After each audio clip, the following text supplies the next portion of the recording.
चलिए जान लेते हैं आज की देश और दुनिया की सिलेक्टेड और महत्वपूर्ण 50 बड़ी खबरों को सिर्फ 10 मिनट में। पर अभी तक आपने इस वीडियो को लाइक नहीं किया तो लाइक कर दीजिएगा। खत्म हो सकती है यूक्रेन के साथ जंग। रूसी राष्ट्रपति पुतिन ने पीएम मोदी के कहने पर रखी ये 3 शर्तें। भारत को बताया शांति का मसीहा। किसी भी समय लग सकती है पेट्रोल और डीजल में आग। हर हाल में बढ़ेगी कीमतें। जल्दी फुल करवा लें टैंक, नहीं तो उठाना पड़ेगा भारी नुकसान। एक और एग्जिट पोल ने बढ़ाई अखिलेश की उम्मीदें। सर्वे में सपा गठबंधन को 238 सीटें मिलने का लगाया अनुमान। बेटी बचाओ बेटी पढ़ाओ के मामले में सबसे आगे हुआ भारत। पहली बार पुरुषों से ज्यादा हुई महिलाओं की संख्या। 10 मार्च तक कड़ी पहरेदारी में है ईवीएम मशीनें। समाजवादी पार्टी के रखवाले रख रहे हैं चारों पहर दूरबीन से नजर। पीएनबी के ग्राहकों की हो गई बल्ले बल्ले। फ्री में मिल रहा 20 लाख रुपए का फायदा। फटाफट जानिए कैसे होगा आपको लाभ। आम आदमी पार्टी के भगवंत मान ने राज्य में 80 से अधिक सीटें जीतने का किया दावा। कहा हमारी पार्टी 4 से 5 दशकों तक करेगी पंजाब में राज। एग्जिट पोल के अनुसार पंजाब में आम आदमी पार्टी बना सकती है सरकार। 52 से 61 सीटों पर जीत हासिल करने का है अनुमान। अब बिना स्मार्टफोन और इंटरनेट के भी कर पाएंगे यूपीआई पेमेंट। आरबीआई ने लॉन्च की जबरदस्त सर्विस। साधारण फोन पर भी कर सकते हैं काम। वर्ल्ड बैंक यूक्रेन को देगा 55 अरब रुपए से अधिक की वित्तीय राशि। यूक्रेन के लोगों को मिलेगी जिंदा रहने के लिए मदद। अंतर्राष्ट्रीय महिला दिवस पर अमित शाह ने की घोषणा। नौकरियों में महिलाओं को मिलेगा 33% तक आरक्षण। खुफिया एजेंसियों का कश्मीर को लेकर बड़ा अलर्ट। पाकिस्तानी साजिश को लेकर मिली जानकारी। 2 शहरों में छिपे हैं खतरनाक आतंकवादी। रूस यूक्रेन जंग में धराशायी हुई भारतीय करेंसी। रुपए में आई रिकॉर्ड गिरावट। अब बढ़ेगी जबरदस्त महंगाई। पीएम मोदी ने बुलाई आपात बैठक। यूपी चुनाव के नतीजों को लेकर सभी दलों में बढ़ी बेचैनी। अखिलेश यादव ने किया जीत का दावा तो राकेश टिकैत बोले बेईमानी करके जीत सकती है भाजपा। गुजरात, मध्य प्रदेश व महाराष्ट्र में हाई अलर्ट जारी। चलेगी जबरदस्त आंधी और तूफान। 1-2 दिन में हो सकती है जबरदस्त बारिश। रूस के 4 सबसे अमीर लोगों के बराबर है अकेले मुकेश अंबानी की दौलत। जानिए भारत के अमीरों का कितना है देश की सुरक्षा में योगदान। मुख्तार अंसारी के बेटे अब्बास अंसारी के बिगड़े बोल। सरकार आने पर पहले अधिकारियों से करेंगे हिसाब किताब, तब जाकर होगा उनका ट्रांसफर। रूस यूक्रेन के बीच जारी युद्ध का दिखने लगा भयानक असर। रातों रात डूबे निवेशकों के 6 लाख करोड़ रुपए। डोनाल्ड ट्रंप ने रूस पर हमले का दिया आइडिया। बोले यूएस फाइटर जेट पर चीन का झंडा लगाकर रूस पर गिराए जाएंगे बम। उत्तर प्रदेश में सरकार बनाने से विपक्षी दल कोसों दूर। 2/3 बहुमत से एक बार फिर बनेगी योगी सरकार। एग्जिट पोल में हुआ खुलासा। प्रधानमंत्री मोदी ने खुद स्टेशन से खरीदी टिकट। फिर स्कूली बच्चों के साथ मेट्रो में किया सफर। पुणे मेट्रो रेल परियोजना का किया उद्घाटन। यूक्रेन रूस युद्ध के चलते अधर में लटका भारतीय स्टूडेंट्स का कैरियर। पढ़ाई पूरी करने का कोई सबूत नहीं जुटा पाएंगे छात्र। खबरें अभी और भी हैं, बने रहिए हमारे साथ। लेकिन अभी तक आपने अगर इस चैनल को सब्सक्राइब ना किया हो तो जल्दी से जल्दी इस चैनल को भी सब्सक्राइब कर लीजिएगा।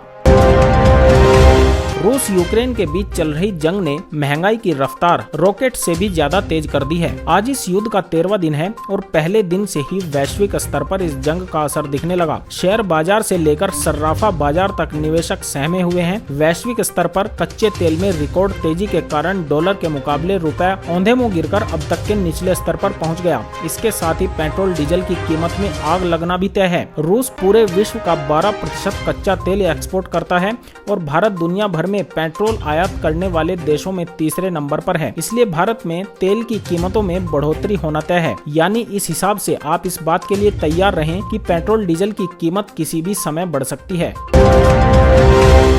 प्रधानमंत्री नरेंद्र मोदी ने सोमवार को रशिया के राष्ट्रपति पुतिन और यूक्रेन के राष्ट्रपति जेलेंस्की से युद्ध के हालात पर चर्चा की है। यानी जो लोग ऐसा मान रहे थे कि भारत के लिए यूक्रेन और रशिया के बीच संतुलन बनाना मुश्किल होगा और भारत अपनी निष्पक्ष भूमिका को ज्यादा दिन तक बरकरार नहीं रख पाएगा, ऐसी तमाम आशंकाएं गलत साबित हुई हैं। इस समय बड़ी बड़ी महाशक्तियां और उनके नेता यही सोच रहे हैं कि मोदी के दिमाग में चल क्या रहा है। प्रधानमंत्री मोदी ने सोमवार को पुतिन से यूक्रेन के मामले पर तीसरी बार फोन पर बात की। ये बातचीत 50 मिनट तक चली। रशिया ने युद्ध समाप्त करने के लिए 3 शर्तें रखी। पहली शर्त, अगर यूक्रेन रशिया के खिलाफ सैन्य कार्रवाई रोक देता है, यानी कि उसकी सेना के आगे सरेंडर कर देता है, तो रशिया युद्ध विराम लागू कर सकता है। दूसरी शर्त ये है कि अगर यूक्रेन क्राइमिया पर रशिया के नियंत्रण को मान्यता दे देता है और पूर्वी यूक्रेन के इलाकों को स्वतंत्र देश के रूप में स्वीकार कर लेता है, तो रशिया ये युद्ध रोक देगा। और तीसरी शर्त पुतिन ने ये रखी है कि अगर यूक्रेन अपने संविधान में संशोधन करके इस प्रस्तावना को जोड़ता है कि वो कभी भी नाटो देशों को ज्वाइन नहीं करेगा, तो रशिया इस युद्ध को रोकने में जरा भी देर नहीं लगाएगा।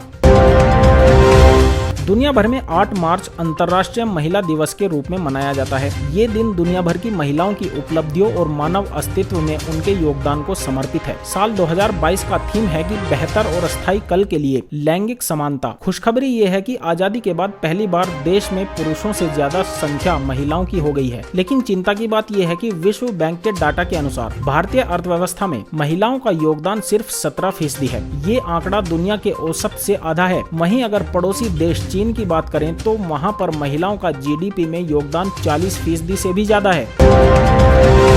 रूस और यूक्रेन के बीच जंग जारी है, जहां एक तरफ दुनिया के विभिन्न देश, कंपनी और संस्थाओं द्वारा रूस पर प्रतिबंध लगाने का सिलसिला जारी है, वहीं यूक्रेन को लेकर लोगों की सहानुभूति बढ़ती जा रही है और यूक्रेन को विभिन्न मदद मुहैया कराई जा रही है। इसी कड़ी में विश्व बैंक ने यूक्रेन के लिए $723 मिलियन यानी कि 54 अरब रुपए से अधिक की वित्तीय पैकेज को मंजूरी देने की घोषणा की है।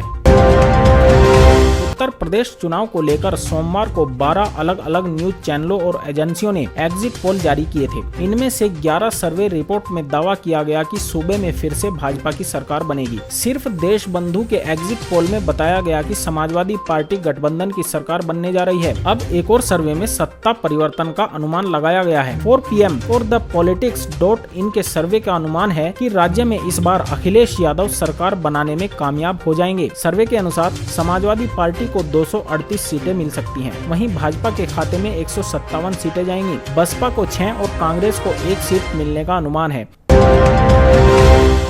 एटीएम से कैश सभी निकालते हैं, लेकिन कई बार आपकी बस एक छोटी सी गलती आपको करोड़ों का नुकसान पहुंचा देती है। साइबर क्राइम के मामले आजकल तेजी से बढ़ते जा रहे हैं। ऑनलाइन ट्रांजैक्शन के साथ ही एटीएम से पैसा निकालना भी अब सुरक्षित नहीं है। दरअसल पिछले कुछ समय से एटीएम फ्रॉड से जुड़ा हर दिन नया मामला सामने आ रहा है। ऐसे में आप जब भी एटीएम से पैसा निकालें, सतर्क रहें। एटीएम यूज करने के बाद आपको सावधानी पूर्वक उसकी जाँच कर लेनी चाहिए। एटीएम में सबसे ज्यादा खतरा कार्ड क्लोनिंग से होता है। आजकल हैकर्स बहुत शातिर हो गए हैं। ये हैकर्स किसी भी ग्राहक का डाटा एटीएम मशीन में कार्ड डालने वाले स्लॉट से चुरा लेते हैं। दरअसल इसके लिए वह एटीएम मशीन के कार्ड स्लॉट में ऐसा डिवाइस लगा देते हैं जो आपके कार्ड की पूरी जानकारी को स्कैन कर लेती है। इससे आपकी सारी डिटेल्स उस डिवाइस में चली जाती है। इसके बाद वह ब्लूटूथ या किसी दूसरी वायरलेस डिवाइस से इस डाटा को चुरा लेते हैं। अगर आप भी कभी एटीएम जाएं और वहां आपको लगे कि आप हैकर्स के जाल में फंस चुके हैं और बैंक भी बंद हो चुका है, तो आप तत्काल ही पुलिस से संपर्क करें। अगर आप सही समय पर इसकी जानकारी पुलिस को देते हैं तो वहां पर फिंगरप्रिंट मिल सकते हैं या फिर ब्लूटूथ कनेक्शन के जरिए उस फ्रॉड तक भी पहुंचा जा सकता है।